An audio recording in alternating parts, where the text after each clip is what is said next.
গপু, গপু, উঠে পড়ো ঘুম থেকে। সকাল হয়ে গেছে তো। তোমার আর ঘুমো থেকে উঠতেই ইচ্ছে করে না। তুমিও দাদা দিদির মতো অলস হয়ে যাচ্ছ। তোমাকেও টেনে টেনে বিছানা থেকে তুলতে হয়।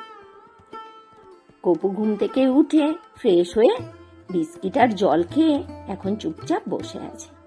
আর আমি চলে এসেছি রান্নাঘরে, চাটা করে নিচ্ছি। আর তোমাদের দাদা ভাই এখন যাবে অফিসে। আর প্রতিষ্ঠার তো আজ থেকে আবার দুপুরে স্কুল শুরু হলো।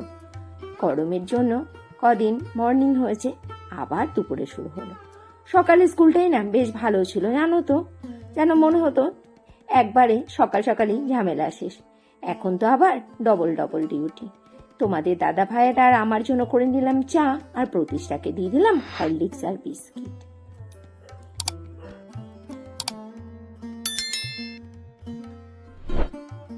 এই যে তোমাদের দাদা ভাই এখন বেরিয়ে যাচ্ছে অফিসের জন্য। প্রতিটা দিন তাড়াহুড়ো করে বেরোবে বাড়ি থেকে, বললেও 5 মিনিট আগে ঘুম থেকে উঠবে না।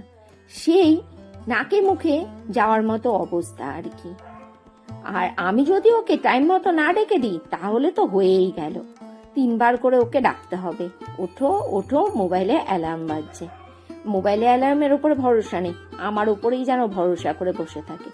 নাও, তোমাদের দাদা ভাই যাওয়ার পরে এবার যাচ্ছে ছেলের আজ আর টিফিন নেয়নি, বললো তাড়াতাড়ি চলে আসবে স্কুল অফিস কলেজ থেকে। আর প্রতিষ্ঠা বসে গেছে পড়তে, উল্টি চলে এসেছে পড়াতে। প্রতিষ্ঠা আর আমার ভাইয়ের মেয়ে তো এক জায়গাতে বসেই পড়ে, কোনোদিনও আমাদের বাড়ি, কোনোদিনও আমার ভাইয়ের বাড়িতে নিয়ে যায় প্রতিষ্ঠাকে পড়তে। আর আমি তাড়াতাড়ি করে কাজগুলো নিচ্ছি সেরে, আবার রান্না বসাতে হবে। প্রতিষ্ঠা তো খেয়ে দিয়ে যাবে আবার স্কুলে। এই দুপুরে স্কুল হওয়ার জন্য তাড়াহুড়ো করে আগে রান্নাটা সারতে হয়। একদিকে ভালো, বড় কাজটা হয়ে যায় এই চাপে চাপে। প্রতিষ্ঠা স্নান করে নিয়েছে, আর ওকে আমি এখন স্কুলের জন্য দিচ্ছি তৈরি করে। একেও কম তাড়া দিতে হয় না, এরও আবার গাড়ি চলে আসবে রাইট 10টার সময়। ওদিকে ওকে রেডি করে দিয়ে এদিকে ওর জন্য ঘি আলু সেদ্ধ আর ডিম সেদ্ধ দিয়ে ভাত রেডি করে দিলাম। চলে এসেছে ওর টোটো কাকু। এবার প্রতিষ্ঠাকে আমি পাঠিয়ে দিই। জানো তো, ইদানিং শুনছি খুব ছেলে ধরার নাকি উৎপাত বেড়েছে। শুনে না খুব ভয় লাগছে। মায়ের মন তো জানি, বাচ্চাদেরকে তো পাঠাতেই হবে বাড়ির বাইরে, তবুও যতটুকু সাবধানে থাকা যায়। ঠাকুরের কাছে প্রার্থনা করি কোনো মায়ের কোল যেন খালি না হয়ে যায়। এদিকে লেগে গেলাম যে জামা কাপড়গুলো কাচতে দিয়েছিলাম মেশিনে, সেগুলো নেড়ে দেওয়ার জন্য। আর দেখতে পাচ্ছ কি ফাস্ট আমি জামা কাপড়গুলো নাড়ছি। সত্যি যদি এই কাজগুলো এত তাড়াতাড়ি হয়ে যেত, মানে এই ভিডিওটা আমার হয়েছিল জামা কাপড় নাড়ার 6 মিনিটে, সেটাকে আমি নামিয়েছি 1 মিনিটে। এইভাবেই সব কাজগুলো যদি এত তাড়াতাড়ি করতে পারতাম তাহলে অনেকটা সময় পাওয়া যেত নিজের জন্য।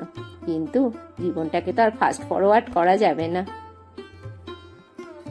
কচু শাকটাও কেটে ধুয়ে বসিয়ে দিলাম প্রেসার কুকারে সেদ্ধর জন্য। সেদ্ধ করে এখানে জল ঝরতে দিয়েছি।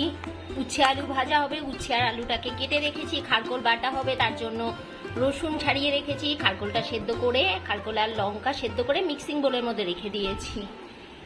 আজ হবে পমফ্রেট মাছের ঝাল, এই জন্য পমফ্রেট মাছটাকেও বার করে বরফ ছাড়িয়ে রেখেছি, মানে ফ্রিজে ছিল, ফ্রিজ থেকে বার করে বরফ ছাড়িয়ে রেখেছি। এখানে বসিয়ে দিয়েছি ফ্রাইং প্যান মাছ ভাজার জন্য, কড়াইও বসিয়ে দিয়েছি। অম্বাবচিতে তো কচুর শাক খেতে হয় আমাদের মধ্যে।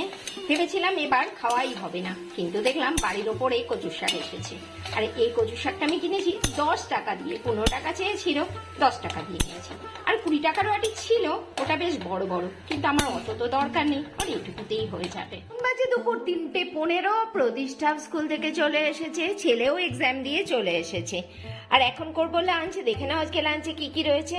এখানে রয়েছে ভাত, রয়েছে কচুর শাক, এখানে রয়েছে উচ্ছে আলু ভাজা, খারকোল পাতা বাটা, আর রয়েছে পমফ্রেট মাছের ঝাল। চলো লাঞ্চটা করে নিই তাহলে, এমনি অনেকটা লেট হয়ে গেছে আজকে।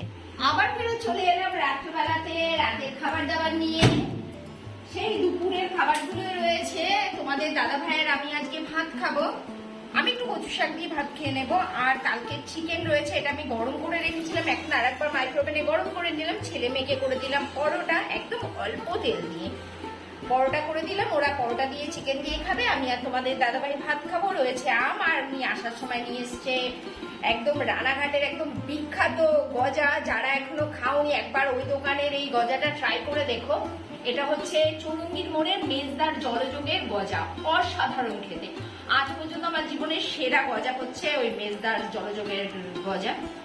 চলো এই দিয়ে এখন ডিনারটা সারিয়ে আজকে ব্লগটা এখানে শেষ করছি। Tata, good night.